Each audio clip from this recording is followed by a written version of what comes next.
Hi, my name is Jared with Village Lighting Company. Today we're going to spend a few minutes talking about the battery pack and remote that have come with your greenery.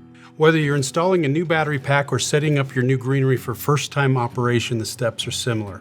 First, a bit about the battery pack. Its two-piece design is meant to allow the battery pack to be installed onto the greenery in a way that more naturally follows the contour of the item. Also, unlike other battery packs, we use 4 D-size batteries so we can power more lights for a longer time. There's 2 wires on the battery pack, one that plugs straight into the light sets on your greenery, and the other actually is for use with an optional AC adapter if you didn't want to use batteries. The AC adapter is sold separately.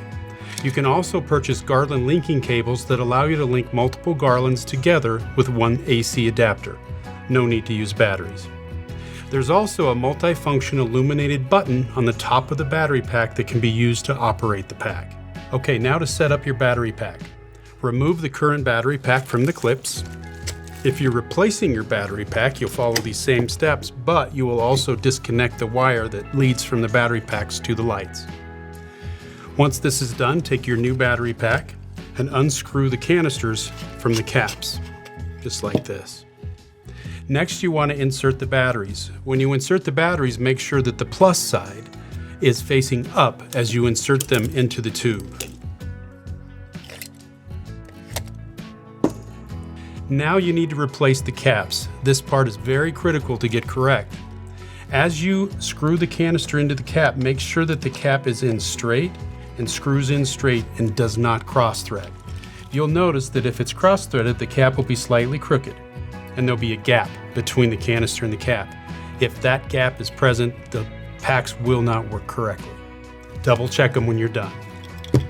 Once you've installed both caps, the lights should illuminate. If the first time use, they should flash 3 times. Now that you've seen the lights illuminate and the batteries are installed, replace the batteries onto the clips. Make sure the connection to the light set is secure, and situate the wires as needed to get them out of the way. Now install the batteries in the remote. Make sure the 2 AAA batteries are installed according to the diagram on the inside of the battery compartment. If working correctly, you will see a red light illuminate when you press a button. To operate your battery pack, the button on the top can be used for most all of the functions. Press once to turn the set on. Press again to enter into a 6-hour timer mode. The lights will flash 3 times, indicating they're in the mode. Press a 3rd time to enter into flashing mode. The lights will continue to flash on and off. Press a 4th time to turn off the system. To use your remote, you can easily select the functions by pressing the buttons on the remote.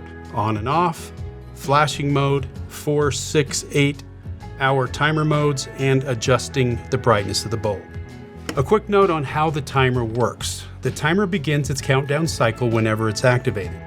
For example, if you wanted to turn on for 6 hours at 6 p.m., activate the timer at 6 p.m. It will repeat the same schedule every day. Now, an important note about storing the batteries when it's time to take your decorations down. We recommend taking the batteries out of the packs after each season. It's not good to keep the batteries in the pack year-round when the greenery is not in use. Thank you for taking the time to watch this video. If you have any other questions or concerns, please don't hesitate to reach out to us.